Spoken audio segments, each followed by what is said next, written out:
Welcome to the Hudson Show. Coming up, Tokyo is switching to a 4-day work week to make more time for romance. Also, in 2023, the FIFA World Cup is going to be in 6 countries. All that and more on the way next.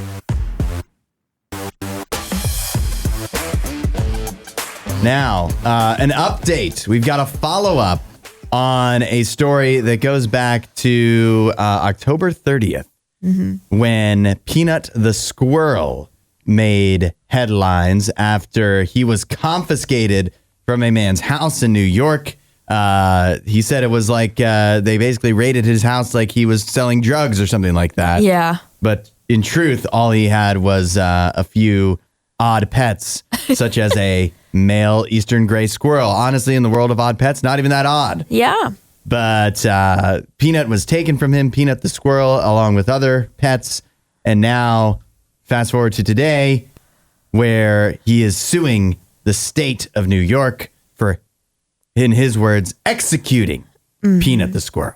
Yeah, so basically what happened with this was they claim, this is the DEC, the Department of Environmental Conservation in New York State. They claim that they took these because they said that it was not, these animals were not well suited for life in captivity. Plus, they may carry diseases that can be given to people. So what they did was they euthanized both Peanut and Fred, the raccoon that Mark, the guy that owned Peanut the Squirrel, also owned. And they euthanized them to test them for rabies, which they both tested negative for. So it was all just, in my opinion, for nothing. You know, they took these people's pets, literally killed them, tested them because they said they were dangerous and they didn't have rabies. And it's crazy to me, it's 2024, that the only way to test for rabies is to kill things. Right. To kill an animal because you're worried that it's going to affect other people or whatever. Like, isn't there ways that you can see that an animal has rabies? I thought it was like, oh, if they're foaming at the mouth or something like that, you know, they have rabies. I know that there's telltale signs, but I know from previous situations where similar things have gone down, that if there's an animal and they think it has rabies, they want to find out for sure. That's the end. That's what they. That's the end of that animal. That's what they have to do. And it's so terrible. It is terrible. I don't know why we can't find a different way to do this. I'm no veterinarian or medical expert, but I think there's got to be. We need to start. If there's not.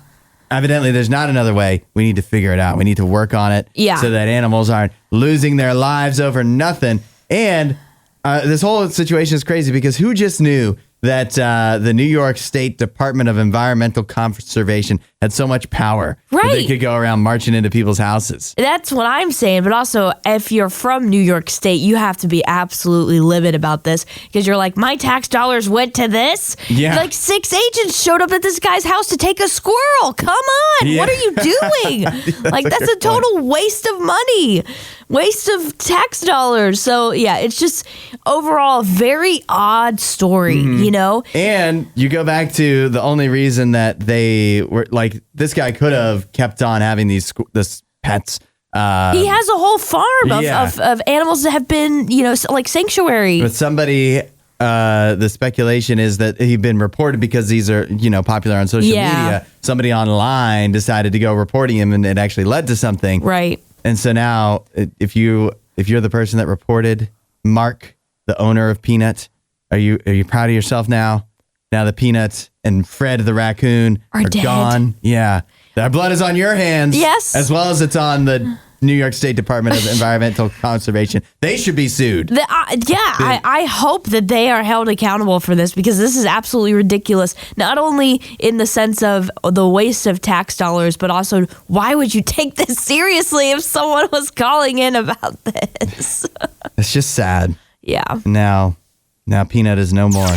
There may be a new college football powerhouse developing in the South, North Carolina, the UNC. After a surprising announcement came along yesterday that they have been able to hire Bill Belichick, possibly the greatest coach. I'll say it, not possibly. He is the greatest football coach we've ever seen And now he, instead of trying to chase the all-time NFL wins record held by Don Shula, he instead is going to take over as head coach at North Carolina starting this upcoming season. It's a huge get for UNC, a big name to be moving from NFL to college football. You don't always see that, you know. You see college football coaches all the time trying to make their way to the NFL, trying to upgrade. It doesn't always work out, as we've seen with different ones, you know, Nick Saban, Urban Meyer. Yeah. Ones that are great in college, terrible in the NFL. It's but sometimes pretty rare it does. that it works out when going from the NCAA to the NFL. Yeah, so it's cool to see this kind of happening, and I also think it's fun that, or it's just interesting to see the changing landscape of college football, because not only is this a big announcement for UNC, but also they announced the NIL budget for Bill Belichick at UNC, which is like so much more than what they previously had. And so a lot of the players that were planning to transfer out from North Carolina have paused their transfer process because they're like, well, wait a second. That's a lot of money on the books now. Yeah. Maybe I should stay. Yeah. And Bill Belichick, even if you like Mac Brown, who was the former coach, Bill Belichick, you have to just respect him more. Right. You have to think this is going to be a better situation than what Mac Brown had going here. Yeah. There are a lot of detractors out there, especially considering how Bill Belichick's time ended with the Patriots, thinking that this is not going to work out, thinking that he, was much more propped up by Tom Brady than vice versa. But I mean, Bill Belichick, I still think he's one of the greatest coaching minds there is. And I think, some people might wonder, well, what's he going to be like getting out there and recruiting? It doesn't really matter. Yeah. Because it's all about the NIL money. People consider right now Deion Sanders, right, to be a great recruiter. He's not out on the recruiting trail. It's just about the money and like the brand. Bill Belichick's a pretty good brand. Yeah. And he's going to bring in a great staff. You would have to assume. So I think North Carolina, they may not win a championship with him there because it's, the odds of anybody winning a championship are so low. But I think he's going to turn this program into something really impressive as long as he sticks around. You could definitely, in the foreseeable future, have a Bill Belichick team go to the playoff multiple times because the playoff is now 12 teams. Yeah, and with the state of the ACC. Yeah, like it's a conference. This NIL money. Right. It's a conference that's able to be, it's gettable for them. So I think UNC realizes the time is now to make them one of the best brands in the ACC. So I love this move. I think it's going to be great. I don't know if I necessarily agree that it's a slam dunk that he'll be great in college football. I feel like college football changes like that, just the way, the schemes and all of the different things that they do. So it'll be interesting if he can adapt to that. Yeah, I just think that between the NIL money and him like actually having these players drilled on the fundamentals so much more than I feel like other coaches are interested in, I think he'll figure it out. And you know who this is bad for? Who? Well, probably all of the ACC, but also Ryan Day. Ohio State now, you got to be thinking, well, if UNC can get the best coach to ever live, we're Ohio State. Who can we get? Congratulations are in order for people in Tokyo, Japan, where it must be very exciting for them because the Tokyo government is set to introduce a 4-day work week. Yeah. Yes. 4-day work week. I've long been a champion of the 4-day work week, and I'm especially a champion of the 4-day work week in Tokyo, Japan, for the reasons why they're doing this. They're not just doing it for employee well-being or just because you could probably, get the same amount of work done if you did 4 10-hour days instead of 5 8. It just makes sense. But the reason they're doing it is so that people have more time for love. In Japan, they have an issue that their fertility rate is 1.2. That means like a woman on average has 1.2 children in her lifetime. Yep. That's not nearly high enough. Not high enough. They claim the birth rate needs to nearly double in Japan, at least in Tokyo, to sustain their population, they need to go up to 2.1. That's insane. That's a huge increase. Right.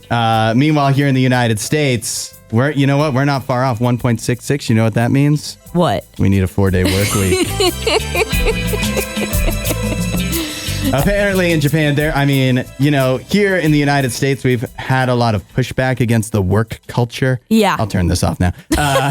We had a lot of pushback against, like a work-life balance. Yeah. It feels like it's gotten out of control. Right. Japan, I don't know if they've had as much of that. They haven't. It's been a huge problem. In fact, the sociologists that have kind of studied this unique problem, not only to Japan, but also it's a problem in South Korea as well. And I think even in China, they're having issues with this because they had the one-child policy for so long. So it's a problem in, it seems like in Asia where the birth rates are so low, but they're attributing it to the unforgiving work culture. And also rising costs of living. Less people are having kids because it's so much just to care for themselves versus caring for children. Which is definitely something we can appreciate here in the United States as well. That is a problem across the board. So those are some of the main reasons why they believe that this has been such a bad problem. So they're hoping that this 4-day work week in Tokyo will somehow encourage people to have more children. Yeah. Well, you think about it, you're like, how much difference can one day make? Yeah. But now you have 3 days a week to think about love. It doesn't just happen. You don't just all of a sudden, it takes time. And so the people in Tokyo need more time in their weeks to be able to find somebody to love and have children with. Oh man, that's not where I thought it was going. And I do think we need this in the United States too. I already thought of a lot of good arguments for why we should go to a 4-day work week, and I hadn't even thought of this. You didn't even think of this reason? Yeah. Well, apparently Tokyo did, but I just hope it's not too late. Right. I think the main reason they're doing it is because it obviously allows for less childcare costs if you're able to stay home with your kids one more day out of the week. That's a good point too. Yeah. Let's do it. This is inspiring to me. Let's get on this. We call this Fired or Hired on the Hudson Show. Whenever you run into workplace issues, you need an independent mediator. That's what the Hudson Show is here for. Us and our fine listeners are ready to offer you advice. So you can send your situation into 8772 RadioU. This time, we actually have, this is a fired or hired in the true sense of the word. Should this person be fired? Here's the situation. We have someone who says, I manage a small team. One of my newer employees has been at the company for about 4 months now. She's become known for calling out fairly frequently. Oh. However, usually she has a legitimate excuse. But last week, she called out because her car broke down and wasn't able to make it to work because of that. Problem is, she informed me the amount of repairs would cost more than she could afford, so they may have to look at buying a new car. And in the meantime, she has not come into work since the car initially broke down. We've even offered to go pick her up. However, she still continues to call in instead of accepting the offer for one of us to go pick her up. It's now been over a week and she hasn't been at work. I'm beginning to think she doesn't want to work here. Should I fire her? 8772 Radio. This is a lot of pressure. This is an actual person's job on the line. Right. And we need to find some good advice. We have an employee who has not come to work for over a week, claiming that her car broke down and she can't afford to fix it. What should our manager here do? 8772 RadioU. Let us know if you've got any good thoughts on this fired or hired situation. Stephanie says, good morning. It sounds like the employee has found another job and seeing if she likes that job before she quits this one. Ooh. Could be one theory there. Yeah. Jason said, let the employee exhaust any vacation time they have trying to sort the car out. but after that, they should be terminated. This man has a business to run. Yep. She's only they said in the original thing, right? She's only been working for 4 months. 4 months. She might even have vacation time. Right. So I guess that might be the end of the line for her. Mickey says definitely fire her. To turn down a ride isn't acceptable when offered. How can she get a new car if she's not willing to work? It's a good question. Sounds like she doesn't want to work to me. I tend to agree. Max says she quit.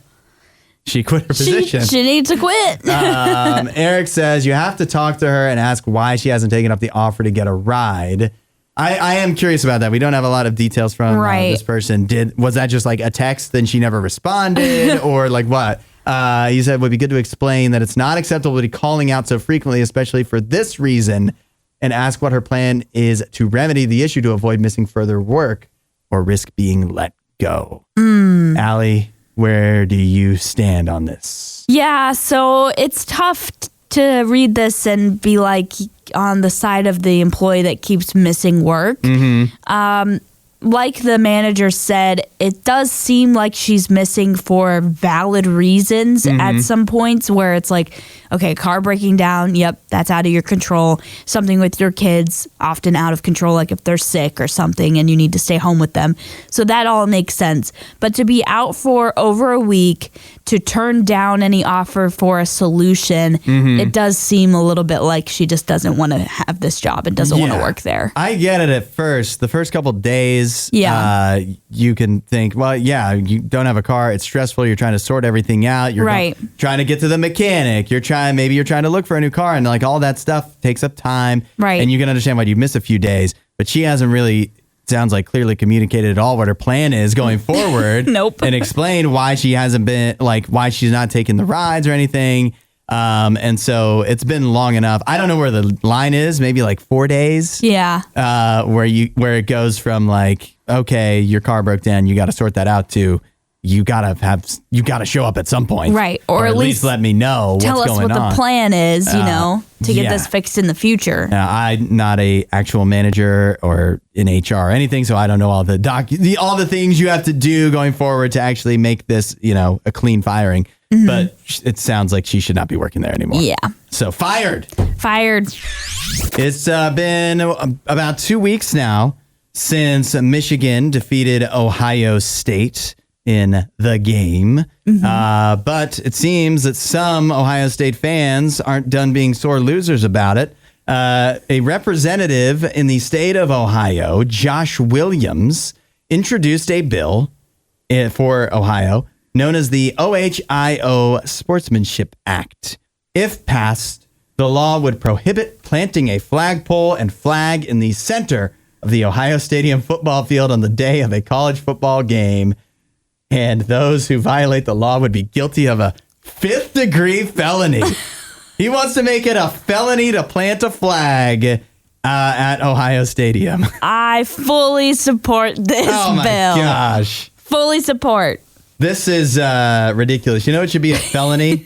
What? It's losing to Michigan. Oh. What a pathetic display. And now, this is one of those key times where, something goes wrong. It doesn't go the way you want it to. And you want to start, punishing everybody else when what you need to do is look inward. Look at yourself. Look at what led you to be in the situation that had Michigan planting a flag in the center of your field, not getting mad at Michigan and trying to make it a felony. Yeah. It's ridiculous. And 5th-degree felony, that's like, 1st degree is the worst, right? Right. That's like killing somebody would be 5th degree, which the idea that even planting a flag after a football game and killing somebody would be even in the same universe of a crime. Planting a flag isn't a crime. It isn't. It shouldn't. It should continue to not be. But a 5th-degree felony, that's pretty low.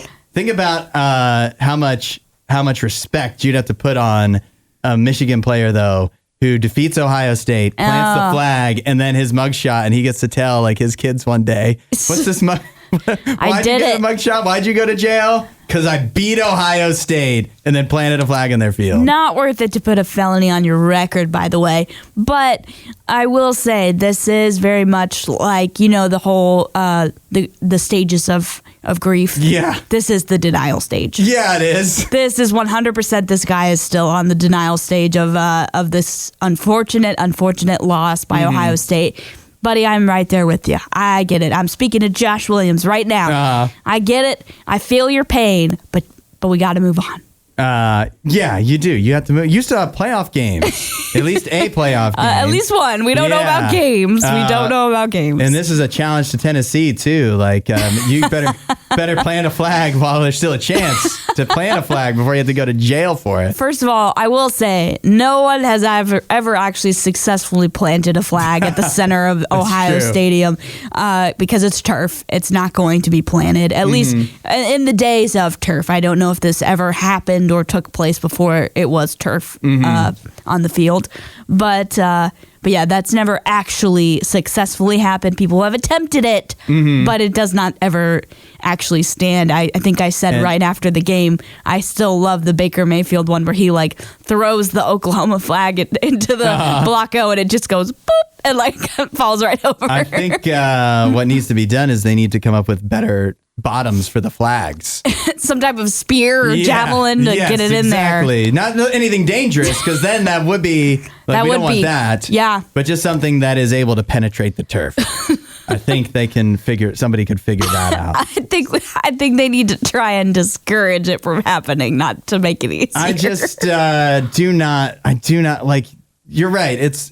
It's denial. It's bar. If Michigan beats you and you make it a felony to plant a flag, that's not going to wipe away that they beat you again. Yeah, it kind of feels like the kid that lost is losing the basketball game, like in the yard or something, and he's like, "I'm taking my ball and going home." Yeah. So it's okay, Josh. You'll be fine. Just got to get to the next stage, and you'll be good. Yeah. Just move on. An arrest was made in the killing of United Healthcare CEO Brian Thompson. A suspect was caught at a McDonald's in Altoona, Pennsylvania, named Luigi Mangione. Mangione? I don't know. He is the suspect now at this point. He's in custody. And I didn't realize this, but did you know, I guess it makes sense, but the NYPD and FBI were offering a $60,000 reward for tips on where the suspect had wound up. So you would think that this McDonald's employee that made the 911 call that spotted Luigi, the alleged killer, at this McDonald's, you would think that this employee would be in line for a $60,000 reward, right? Right. It seems that it's not that simple. Okay, why not? That their reward might simply be that knowing they did the right thing. What? Now, this is all up for, it just depends. It's all got to work its way out. But apparently, first of all, according to FBI rules, a tipster can't nominate themselves to collect the reward, meaning the employee would have to be put forward by one of the agencies, like the FBI, which you would think the FBI would do, right? Right. And then also there's a bunch of red tape that has to be cut through in order for them to make a claim. And finally, and this might be the biggest thing, although you would hope this works out, for rewards, oftentimes they are only paid out if the arrest leads to a conviction. Oh. Which may never happen or may take a lot of time. And so I don't want to discourage anybody from making tips when rewards are offered. But at the same time, if you're thinking so I've definitely thought this. I was like, if I could just track down this criminal, and if I had I wish I had some information so I could get some money, some nice spending money. It's not that simple. It's not like they just give it to you right away just because you called 911. Yeah. Which I wish is how it worked, because that would be much easier for me. Yeah, but it makes sense that that's not how it works. Yeah. They have to make sure to get the right information, and it's not just some person that's trying to take advantage of the fact that there's a reward. I feel like you see that in movies or shows sometimes where people do call in tips just because they think they'll get money. Right. And it's definitely something that's crossed my mind. Mm-hmm. I just don't know. I don't know what the mindset of the McDonald's employee was. But if they were thinking, if they even knew that there was a reward. sure he didn't know that there was. But it would be a big disappointment to be, because once you call the tip, I'm sure somebody would say to you, yeah, they were offering a reward for that, right? And they're like, oh, when do I get it? Yeah. Like, possibly never. Oh, yeah. I'm sure they want it now because they obviously did the right thing and they, potentially caught the right guy. Mm-hmm. So, but yeah, this McDonald's employee made the right move, so they should get rewarded for it, in my opinion. You tend to think, I know that there's no guarantee that they ever get any money for doing this, but I just believe, and I don't know who would hold anybody accountable for this, but I just believe that somehow it will work out and the tipster will get some money. I guess we'll find out. We'll get a reward. After a while. That's more than just doing the right thing. Yeah. More than just a clear conscience. Now, as we head into the holiday season, there is a new travel trend taking off. It's called flying naked. Flying naked, you might be wondering, how is that even legal? What kind of airlines allow you to fly naked? Actually, all of them. Every single one. Not only do they allow it, in some ways, some could argue they encourage it. Because what flying naked actually means is not taking your clothes off and flying in your birthday suit. Instead, it means flying with no luggage whatsoever. Mm-hmm. This is a term, actually, we have to credit Thrillist with coining the term flying naked. But it's the idea of going with absolutely no bags, nothing at all, and just arriving at your destination and figuring it out from there. Yeah, this seems like something I would not want to try. Not because I don't think it would be fun to just, not have to worry about, checking in any bags or picking the fees. Right, fees or picking them up at the, little spinny thing once you land. The baggage claim, some call it. Yes. Some call it a spinny thing. So, that part of it does seem nice. You could be a little stress-free from that. But I do feel like it would be stressful to show up to, I don't know, your vacation without any luggage. Mm-hmm. It depends on, I think, where you're going, how long you're going to be there. Mm-hmm. One of the people that posted on TikTok about doing this, they're going back to their parents. And so they said, I'll just wear all my old clothes from high school while I'm there. And that should be fine. And, you go on a short enough trip, you go to a hotel, they've got like your toiletries, most of the toiletries that you may need. And some of the other stuff you can just buy there and leave it behind. And it still may be cheaper than paying to bring a bag. And so I'm definitely team like minimal luggage anyways. I always try to only carry on and not attempt to only carry on and not have checked bags. Yeah. Ideally, obviously, for some trips, that's just not exactly going to work. Right. But now airlines are charging you so much just to have carry-ons too that it's like, well, what's the next thing you got to do? You gotta fly naked. That's the only option here. Yeah. No. I mean, it's so funny to me that this is a trend, but also I think it's crazy because one of the people that posted about this is a TikToker who is a mom that has several kids. Yeah. And said she did this. And I'm like, how? Yeah. How is that possible? If your kids need entertainment, they need things to do. Your kid is basically a carry-on themselves. Right. So that is, that is actually crazy. I don't know how you can go about doing that, but I think it's something to aspire to. If you can make a trip work by flying naked, so to speak, I think go for it. I think it's something to aspire to for a very limited segment of the population that can actually make something like this work. I see it as a challenge and challenge accepted. The next time I go on a trip, we'll see. And it's tough. I especially like this coming up at Christmas time because I've run into problems where you travel at Christmas time and you bring a few gifts with you and like you have your luggage and then you get the gifts at Christmas and you're like, oh shoot, how am I supposed to get How am I getting this back? Yeah, it's going to be more expensive. I'm going to have to add on bags and stuff at the gate or whatever onto my ticket. It's going to be so expensive. I'd rather just not have the presents. Just not have anything. Don't give me things.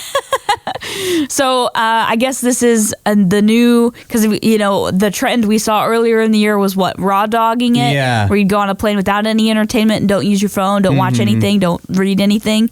And people said that was terrible. This seems just as bad. Oh, I think this is much better. I embrace this 100%. Fly naked. Go for it. Announcement came across yesterday from FIFA that they've chosen the hosts for the upcoming World Cups in 2030 and 2034. In 2030, get a load of this, 6 nations will host games for the World Cup. Logistically, that sounds like a nightmare. Yeah. It's not quite as bad when you hear that 3 of the nations are truly hosting it, and that's Morocco, Portugal, and Spain. But also, 1 game each will take place in Argentina, Paraguay, and Uruguay, because it will mark the 100-year anniversary of when the first World Cup was held, which was in Uruguay. Then we get to 2034, where Saudi Arabia has been chosen as the host, which has caused a lot of controversy already, even in just the few hours since that was announced yesterday.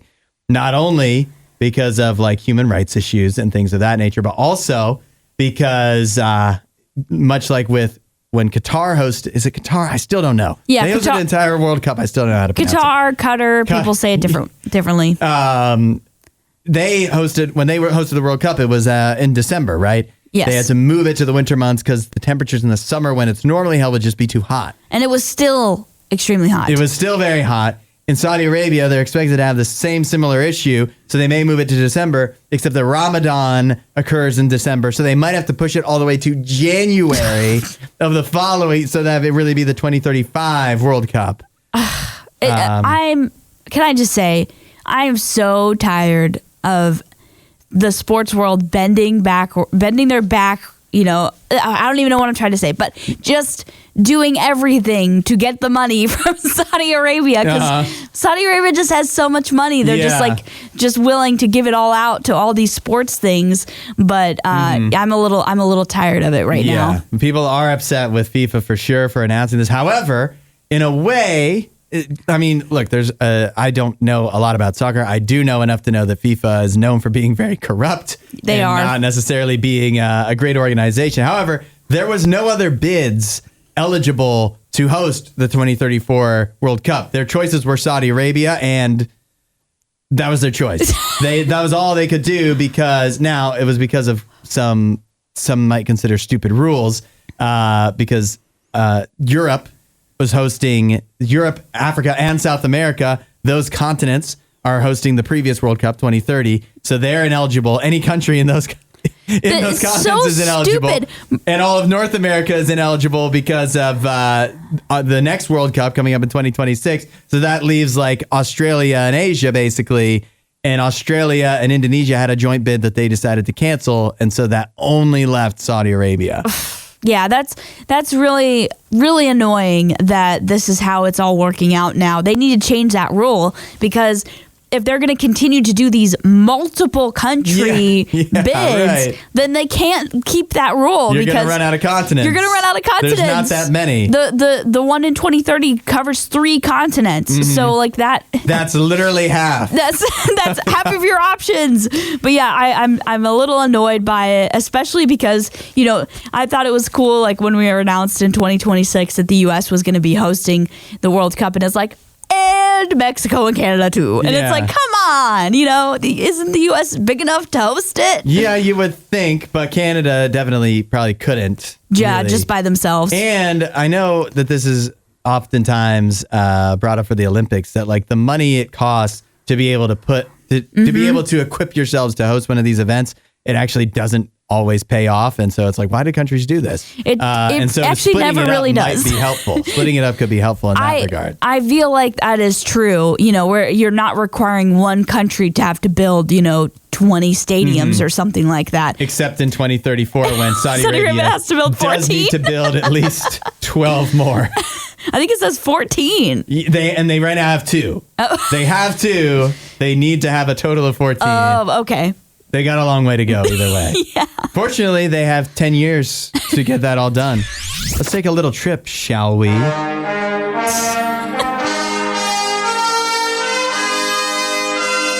The Hudson Show in space. Oh, I'm excited. What's going on in space? Well, one astronomer, I believe from Japan, has recently captured footage of meteors crashing into the moon. It's actually not as impressive footage as you might hope. It's literally a dark screen, and then you can see like a little blip of flash of light that, according to him and I guess others as well, is one of the Geminid meteors during the Geminid meteor shower crashing in to the moon and making an impact on its surface. Yeah, so to me, as a space lover, this is quite cool to see that we have footage of this actually happening, because apparently this happens pretty much every year. This meteor shower takes place. Yeah. And the moon always seems to be subject to its blows. In the firing line? Yeah, the line of fire. Collateral damage over here. So to get actual footage of it getting hit is actually pretty big deal. Yeah. You think about it, like, obviously, I wouldn't want to deal with the destruction, the loss of life that would come with a meteor crashing into Earth. Right. But it would be cool. And so the moon is like the next closest thing where we could observe meteors crashing into something. Mm-hmm. And I just really hoped, though, that like video footage of that would be cooler than what it is. I mean, it's not close-up footage, it's obviously. Just so far away, it's just still a satellite, viewing the moon that happened to see this. Mm-hmm. This is something that we need to take into account, though. If we are going to send people back to the moon, we don't want to send them now. No. Because they would be in the line of fire. Well, this is they know that this meteor shower happens every December. Yeah, so I think they can plan around it. They're aware of not sending people to the moon. It is crazy during this time to think about. Like, some of us space novices might just think we'll just send people up to the moon and like just leave them there. But just leave them there. It's not that simple. You have like the moon. It's hard to get to in the first place. It's even harder to plan around all of the things. Mm-hmm. The moon is not like Earth where you can just hang out. Yeah. You got things to worry about, like meteor showers. Right. You got things to worry about. There's a window of time where you can get there. And so, I don't know. We can send you the video if you want. I'm warning you, though. It's not as cool as you want it to be. Yeah. It's really, a little blip on the radar. It honestly looks like it could be a glitch. Like it's not even actually anything. It's just. I mean, it's something, but it's not spectacular. Allie, I feel like you really seem to enjoy musicals a lot. I do. So how excited, rate your excitement for this announcement that came across yesterday that Disney, working on a live action version of Tangled, they've announced the director.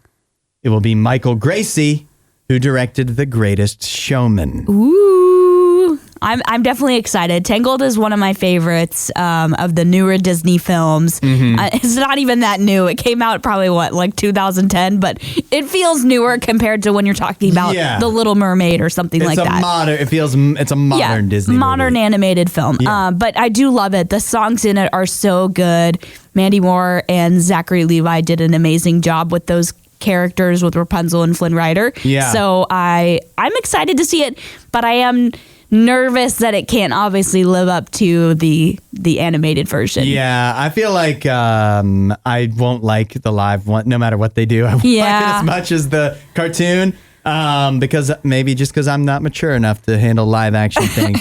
But I do love doing things like this, and that is dream casting the movie, who we think should be in it. Many people have already shared their opinions, and I tend to share one of them, or at least it was the first thing that popped into my mind. But I'd like to know who you would cast, and people can chime in too on the Hudson hotline. 877-2-RADIO-U. Who should play Rapunzel, Flynn Rider, and Mother Gothel in a live-action Disney version of Tangled? All right. What's your choice? Or do you want to save it? Should we wait I don't know. What do you tell me? Yeah, let's save it. Let's see what people are saying and see if we agree with the Hudson Show public. And then we'll reveal our Yes. our castings. I think I've got some pretty good choices. I think I do too. Some off the radar ones too. 8772 Radio U. Who would you cast in a live action version of Tangled? I'll tell you that the internet has already spoken on this, and I'll just quote a tweet here that says, "The children yearn for Sabrina Carpenter and Taylor Zakar Perez as Rapunzel and Flynn."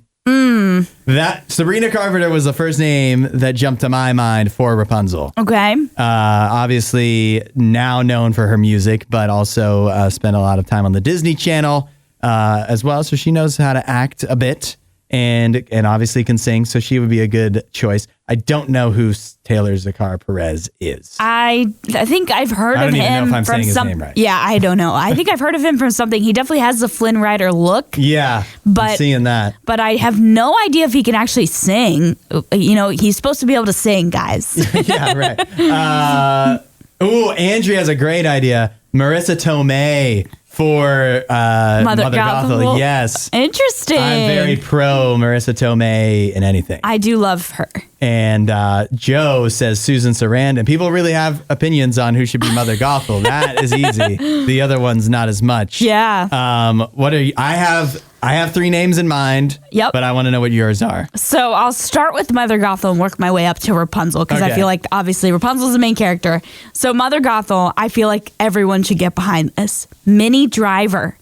Interesting. Not only does she look like the character, she's got the dark curly hair that Mother Gothel has in the animation, but also she's an amazing singer. She has done Broadway. Yeah. And Mother Knows Best is one of my favorite songs. You know, we were talking about Disney villain songs yesterday. I forgot to mention that one. Yeah. Mother Knows Best is a great one. So she would knock that out of the park. Why don't we do it this way? I'll say my Mother Gothel. Yeah, you go for it. I have 2 ideas. Okay. 1, Michelle Yeoh. I don't know if she can sing, but I think that would be cool. Or 2, this is obvious, Meryl Streep. Oh. Because you know she can sing. Oh, okay. And what role could you not give her that she wouldn't do well with? That's true, but Mother Gothel is supposed to be kind of like a character that's, you know, like she still has, she's using Rapunzel's like power to stay young or whatever. I'd be worried Meryl Streep might be a little too old for the role because she needs to be more like, I don't know, it just doesn't seem like Minnie Driver is a little bit older too. Yeah, that's reasonable. Yeah. A reasonable concern. Okay, so what do you have for Flynn? For Flynn, I have 2 choices that I really like. I picked a backup choice, but I have to say it because I do really like it. So first off, Jonathan Bailey. He just who's that? He was just in Wicked. Oh, okay. And he's so good. But if you've ever watched Bridgerton, he plays the oldest brother in Bridgerton, Anthony. And he's great. He has a great voice. So I think he would be a pretty cool Flynn Rider. But I thought of Jacob Elordi. That was my off the board pick. Yeah, Jacob I think that'd be a good choice. He's a great singer too. He's done Elvis. Yeah. So why not? I think he'd kill that role. And then, okay, now Rapunzel. This is the important one. Yeah.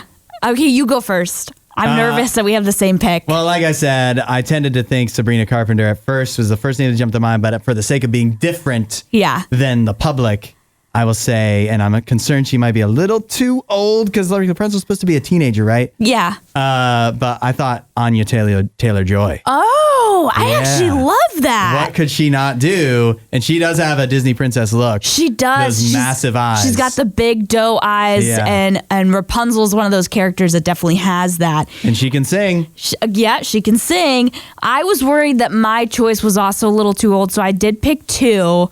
My first one is Margot Robbie. Oh, yeah. She's got the look, but I'd be worried she'd be too old. Yeah, I agree. And then my second pick, I don't know about her singing.